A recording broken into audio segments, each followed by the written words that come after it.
ও আমার দুধ নয়, আমার প্রাণ পান করছে।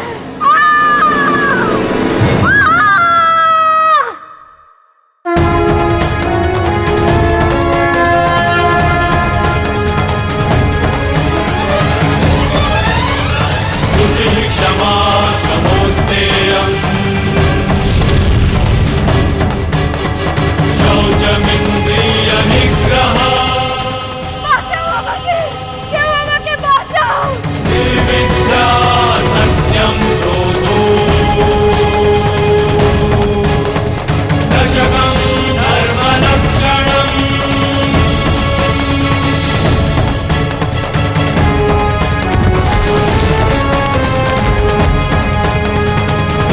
क्षमा शमोस्तेयम् शौचमिन्द्रिय निग्रह निर्विद्या सत्यं क्रोधो दशकम् আমার কানু কোথায়? কানু কোথায়? दशकं धर्मलक्षणम्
পুতনাকে তো আপনি বিনাশ করলেন, কিন্তু মাধব কংসকে ভীত হয়ে শান্ত হয়ে গেল।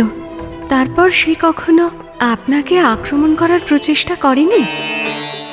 না রুক্মিণী, মনুষ্যের সব থেকে বড় শত্রু হলো তার ভয়। পুতনার বধের পর কংস আরো ভীত হয়ে পড়েছিল। সে বিশ্বাস করতে শুরু করল যে আমি ওর কাল, আর তাই আমায় বিনাশ করবার জন্য সে 4 বছর ধরে রাক্ষস এবং দানব পাঠাতে থাকল। আমার জন্য সেই 4 বছর 4 মুহূর্ত মাত্র, কিন্তু কংস মামার জন্য 4 যুগের সমান।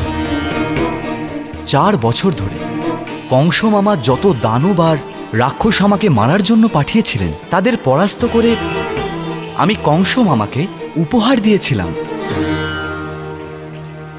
কংস মামা যত প্রকার ফাঁদ পেতেছিলেন সবগুলোই আমি ব্যর্থ করে দিয়েছিলাম।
কৃষ্ণ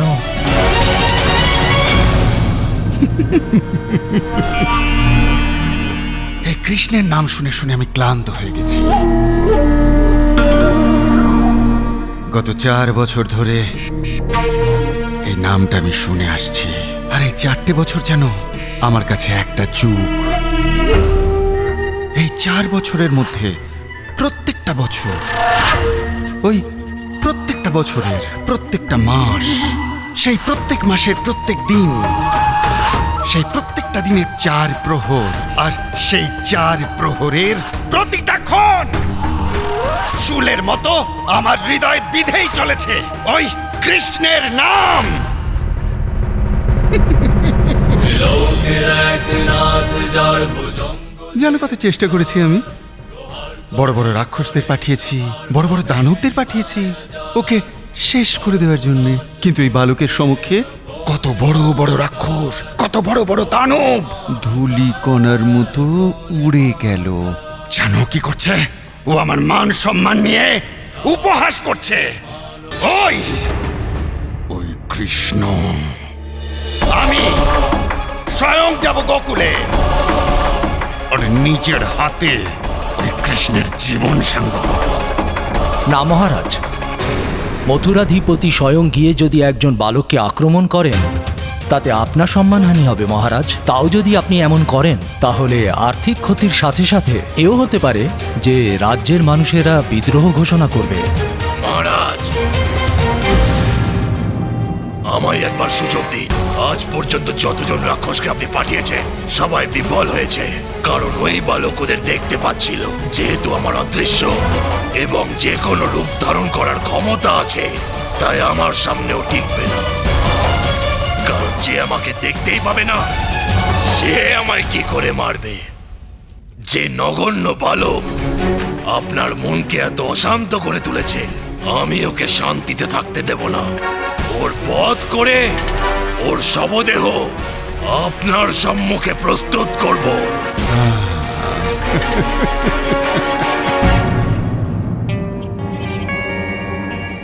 ঠিক আছে, তোমায় প্রথম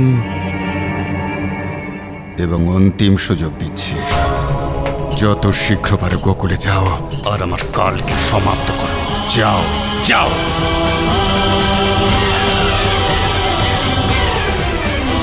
কৃষ্ণ, সংকটাসুর তোকে বধ করতে পৌঁছাচ্ছে।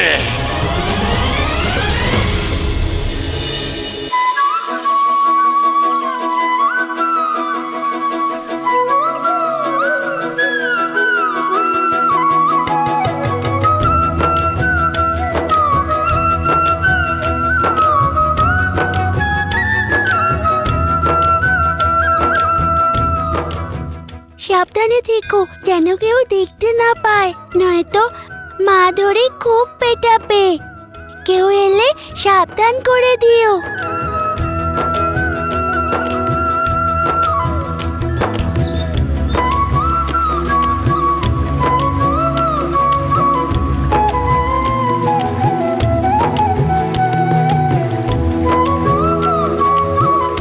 চলো চলো।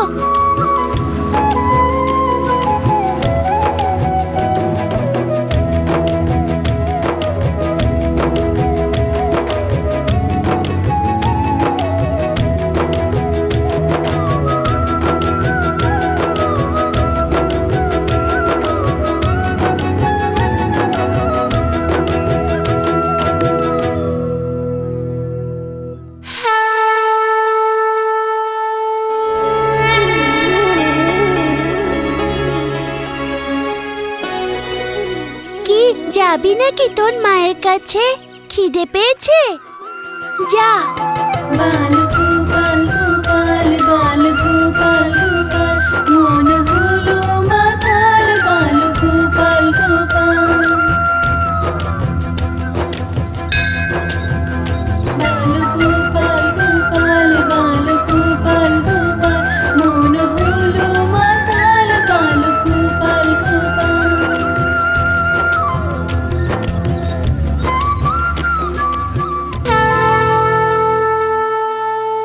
আরে এটা কিসের আওয়াজ রে বাবা? পালাও পালাও।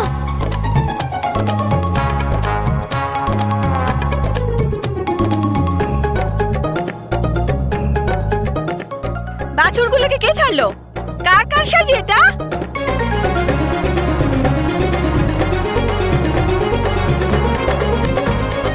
আমি জানি এই দুষ্টুমি কে করতে পারে। কানাই, কানাই, কানাই, কানাই।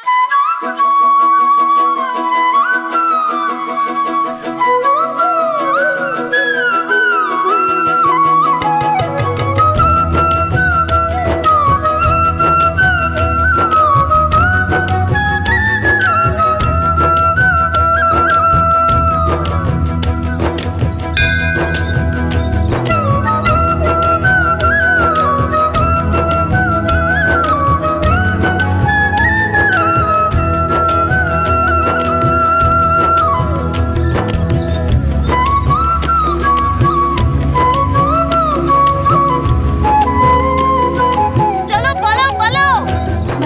গোপাল গোপাল বাল গোপাল গোপাল মন হলো মাতাল বাল গোপাল গোপাল।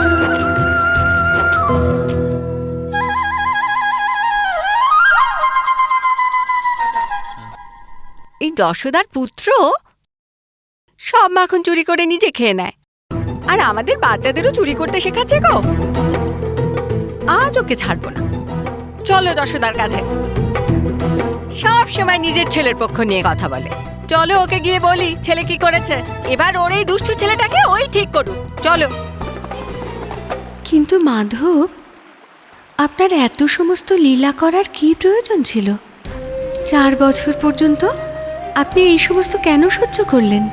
স্বয়ং কংসের বধ কেন করলেন না আপনি? কংস ওখানে মথুরাতে বসে অত্যাচার চালিয়ে যেতে লাগলো, আর আপনি গোকুলে বসে দুষ্টুমি করতে থাকলেন।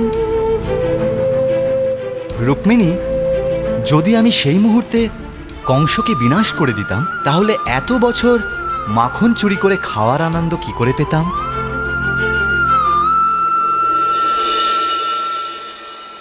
আমার জন্ম শুধু পাপের বিনাশ করবার জন্য হয়নি, আমার জন্ম সঠিক দিক নির্দেশ করা আর কর্ম শেখানোর জন্য হয়েছে। আর ওই যে কথায় আছে না, যে আনন্দ লক্ষ্য সফল হওয়াতে পাওয়া যায় না, সেই লক্ষ্যে পৌঁছনোর প্রতি মুহূর্তে পাওয়া যায়।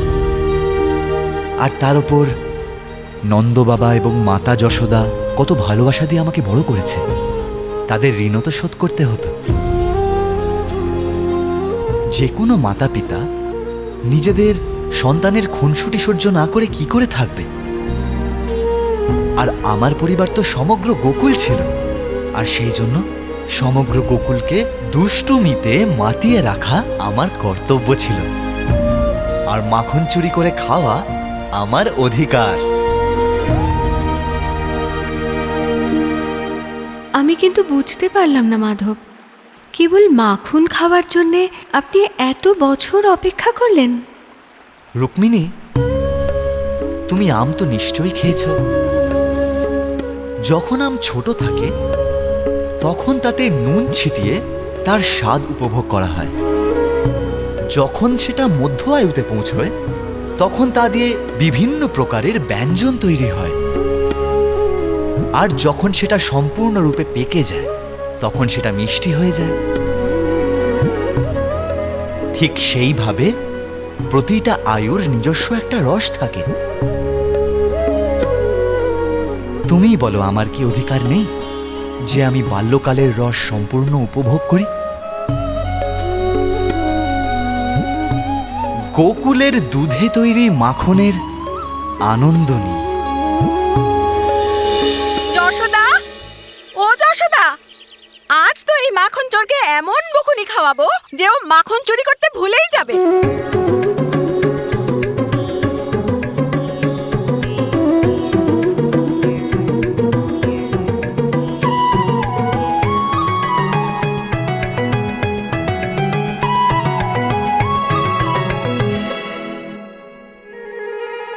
আরে চোরকি কোথায় গেল?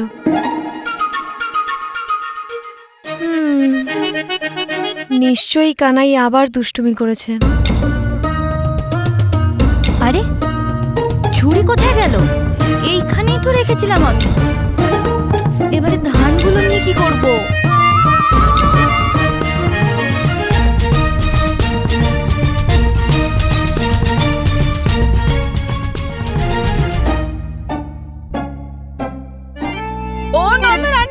একটু বাইরে এসো তো, দেখো তোমার সুপুত্র কি করেছে।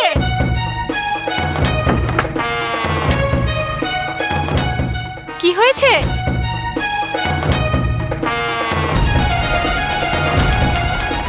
দেখো তোমার কানু কি করেছে। কি করেছে ও? কেন চিৎকার করছো? চিৎকার করবো না তো কি করবো শুনি? তোমার ওই দুষ্টু কানাই আমাদের বাড়িতে গিয়ে তুলকালাম করে এসেছে।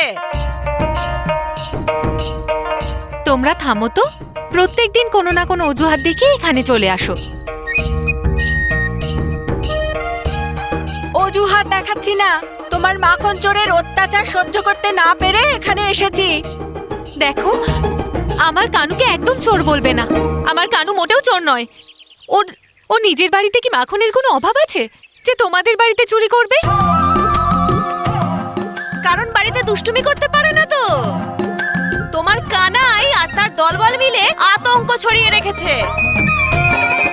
সব বাছুরগুলোকে তারা ছেড়ে দিয়েছে আর সব দুধ খাইয়ে দিয়েছে। আমাদের সন্তানদের কি খাওয়াবো বলো দেখিনি? এসব কি বলছো তোমরা? আমার বলরাম আর কৃষ্ণ এমন করতেই পারে না।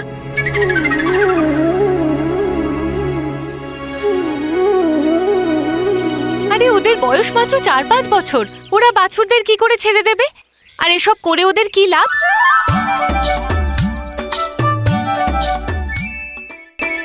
দেখো, তোমরা নিশ্চয়ই কোনো ভুল করছো। অন্য কেউ দুষ্টুমি করেছে হয়তো, আর তোমরা অযথাই কানুর ওপরে দোষ দিচ্ছ। ও তাই বুঝি? তাহলে নিজেই জিজ্ঞেস করো না কানাইকে, সত্যটা ওর মুখ থেকেই শুনে নাও না। কোথায় গেল সে? ও নালিশ শুনতে শুনতে তো পাগল হয়ে যাব।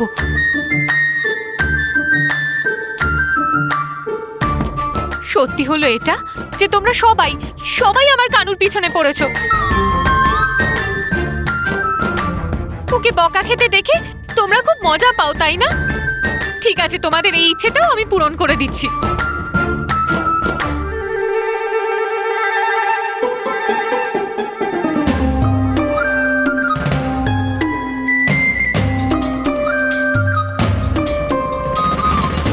এবার দেখি কি করে নিজের দুষ্টু বন্ধুদের সঙ্গে ঘুরে বেড়ায়।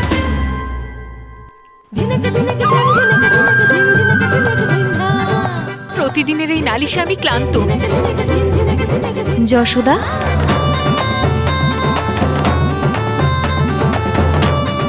যশোদা, চরকি আর ঝুড়ি পাওয়া যাচ্ছে না। কি জানি হঠাৎ কোথাও উধাও হয়ে গেল। দেখলে যশোদা, তোমার কানাই তো নিজের ঘরকেও বাদ দেয়নি।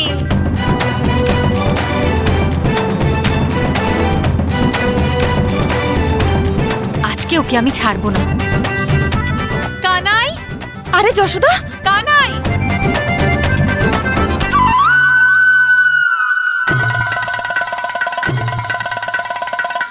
কানাই!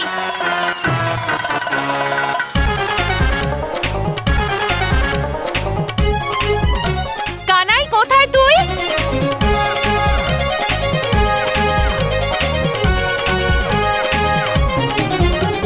আরে, আপনি কানাইকে দেখেছেন কোথাও? না গো যশোদা বোন, কোথায় লুকিয়ে আছে?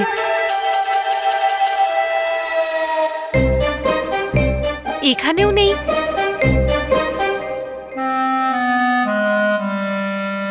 কানাই! কানাই!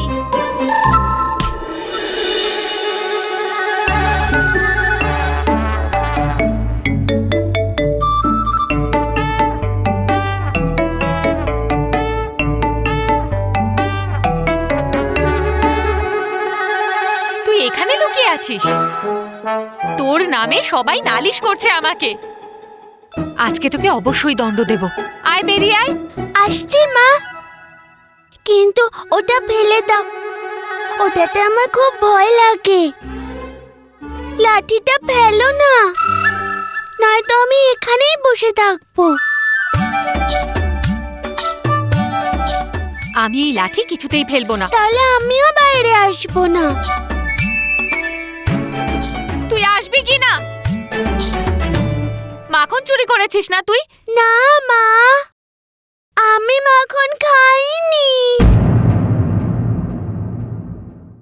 আমি এই লাঠি কিছুতেই ফেলবো না। তবে আমিও বাইরে আসবো না।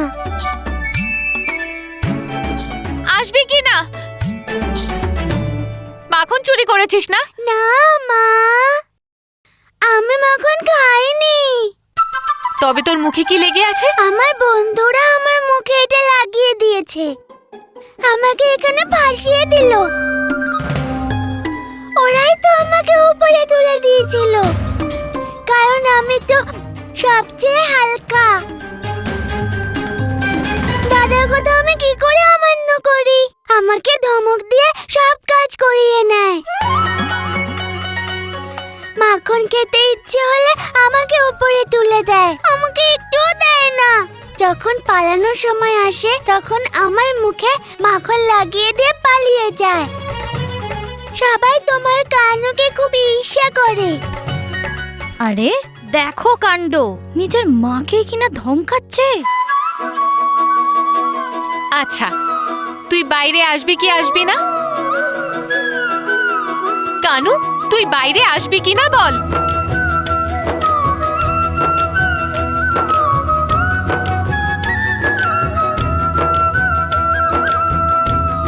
কানু, আয় আমার কাছে আয়।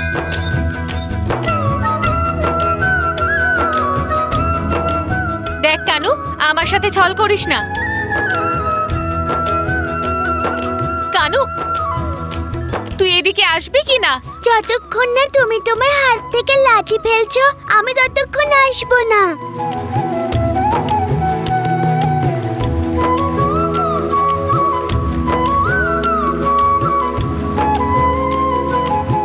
এই নে, ফেলে দিয়েছি লাঠি, এবার এদিকে আয়।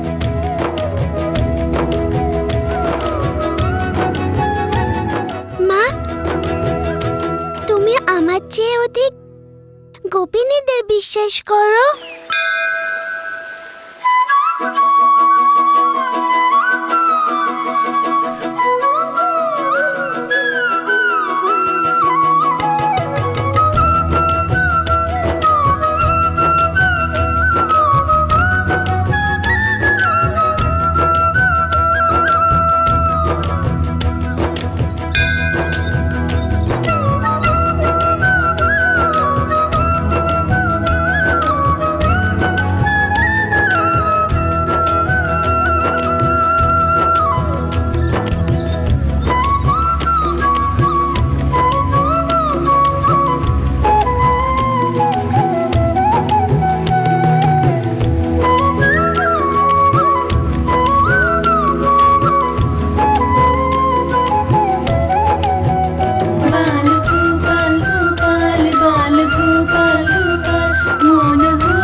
থাম কানু, আমি সব জানি।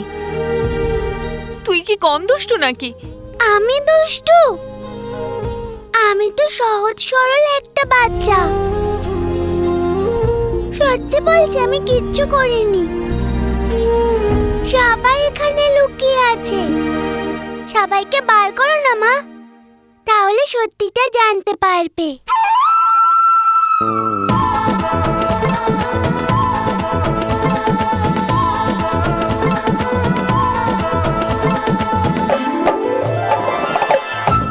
সবাই বাইরে এসো।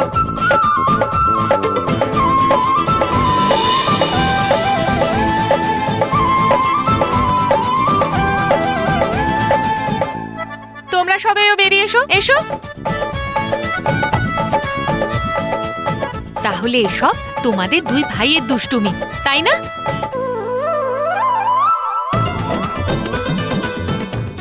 দাদা বলো না মাকে আমি কিছু করিনি, তাই না?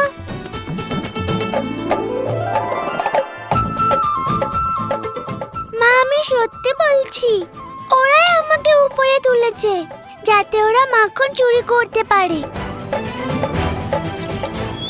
আর আমি ফেঁসে যাই।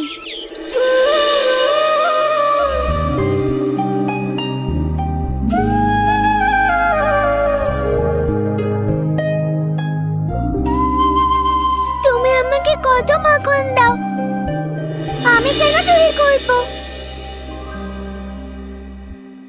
ও মিথ্যে বলছে।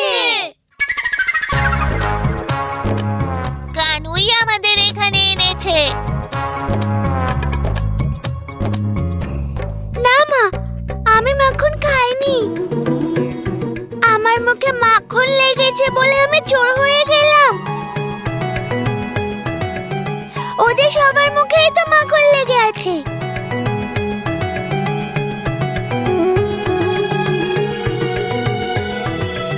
থাম, অনেক হয়েছে কানু। মাকে কেউ এভাবে মিথ্যে বলে? এবারে আমি দেখব তোর জন্য আর কত কথা শুনতে হয়।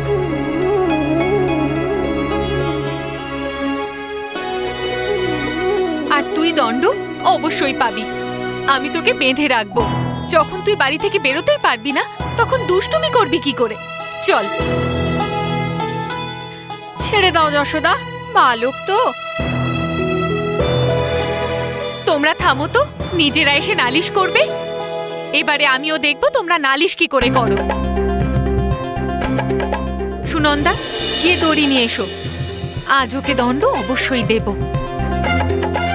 আজ ওকে আমি বেঁধে রাখবো। ওর কোনো কথা শুনবো না। না থাকবে ও মুক্ত, আর না করবে কোনো দুষ্টুমি।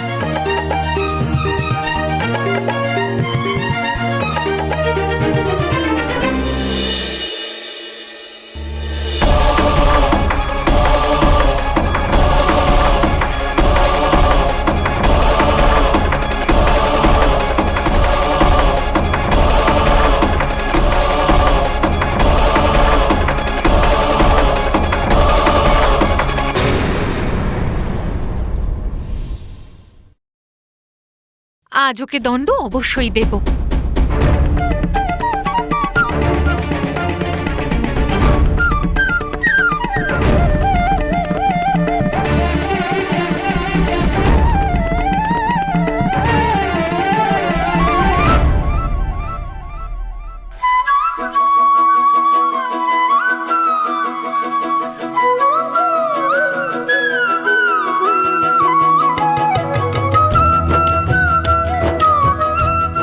আরে, দড়িটা তো মাপে ছোট দেখছি। বড় দড়ি নিয়ে আসি।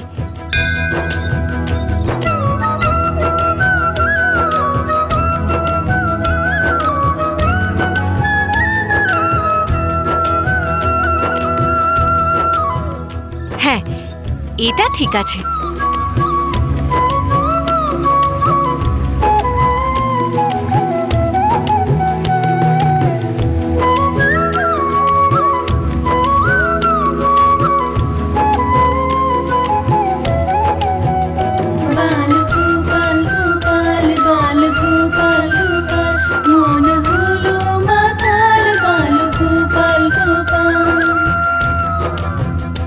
এটা কি করে সম্ভব? এই দড়িটাও ছোট হয়ে গেল।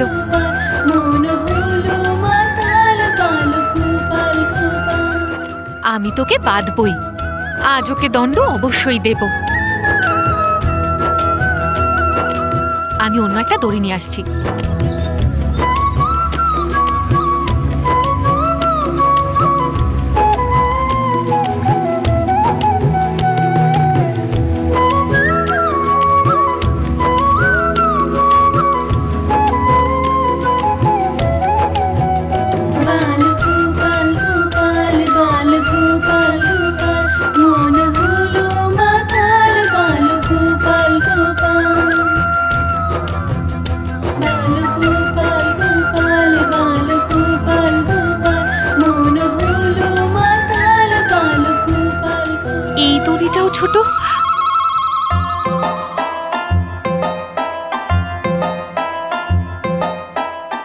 এবার আমি তোর জন্য কুয়োর বালতির দড়ি নিয়ে আসবো, সেইটা মাপে নিশ্চয়ই ঠিক হবে।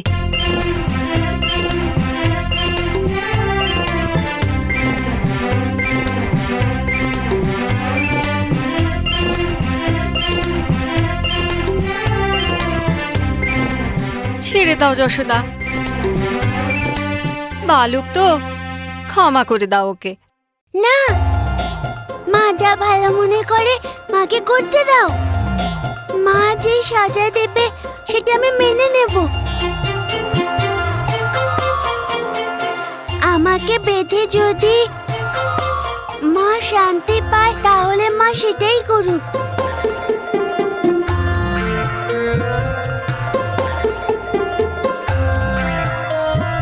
এবার থামো যশোদা, ও তো শিশু, এত ক্রোধ ভালো নয়।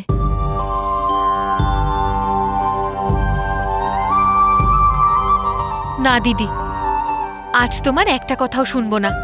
আজ ওকে দণ্ড অবশ্যই দেব।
কত ভালো, অনেকক্ষণ ধরে মা আমাকে বাঁধার চেষ্টা করছে। চলো, মা নিশ্চয়ই হাঁপিয়ে গেছে, এবার বাঁধতে দিয়ে দিই।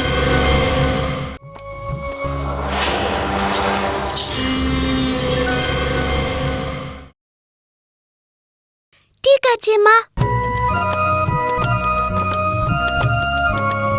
নাও বাঁধো আমার হাত।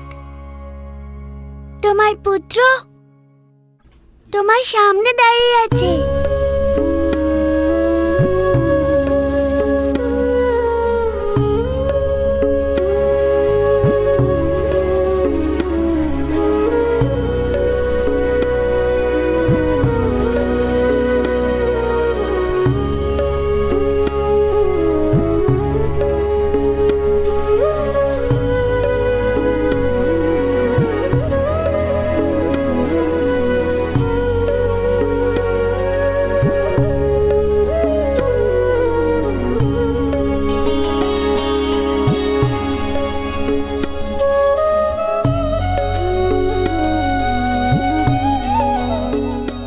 খুব ভালো, বন্ধনে আবদ্ধ কৃষ্ণ। এবার দেখবো কি করে নিজেকে আমার হাত থেকে বাঁচাস। হাত তো তুমি বেঁধে দিলে মা, কিন্তু পা তো বাঁধলে না। আমি তো এখনো পালিয়ে যেতে পারি। কি বলো, পালিয়ে যাব? তুমি কত সরল মা, সব বলে দিতে হয় তোমাকে। আমায় উপহাস করছিস? হ্যাঁ, দেখ এবার আমি তোর কি ব্যবস্থা করি দেখ। দিদি, সুনন্দা, যাও ঝুড়ি নিয়ে এসো।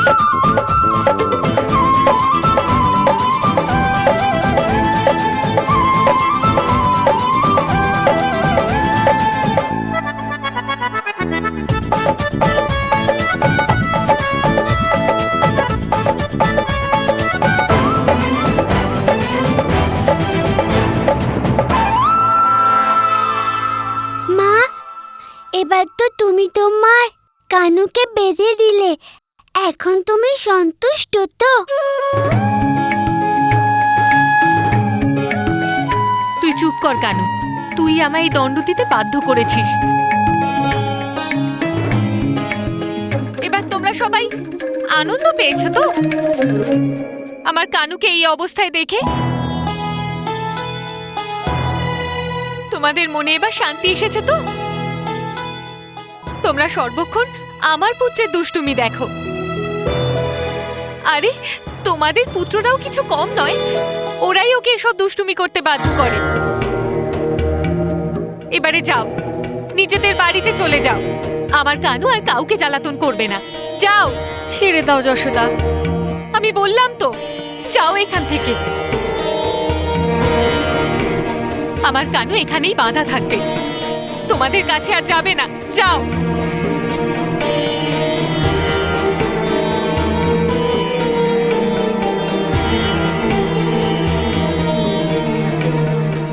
আর তুই কোথাও যাবি না, তুই এখানেই বাঁধা থাকবি। অনেক খোঁটা শুনেছি তোর জন্য, বুঝেছিস কেন?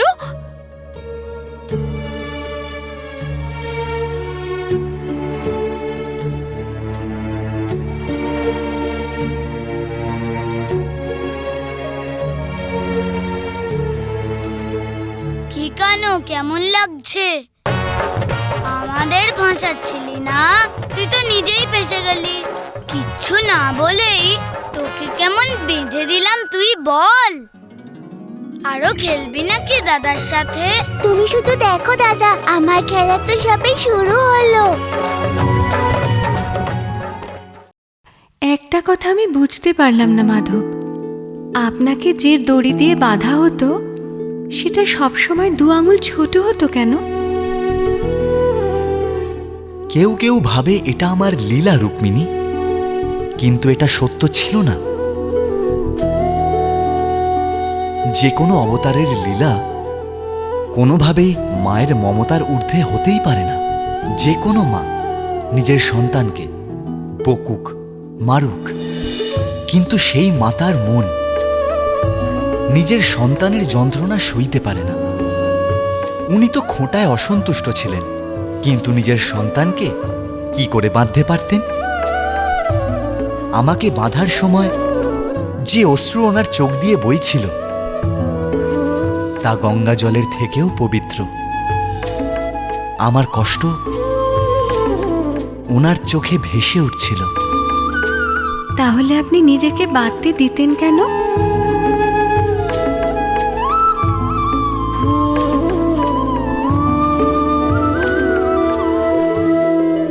বিশ্ব সংসার যার ভক্ত, সে নিজের মায়ের ভক্ত কেন হবে না রুক্মিণী?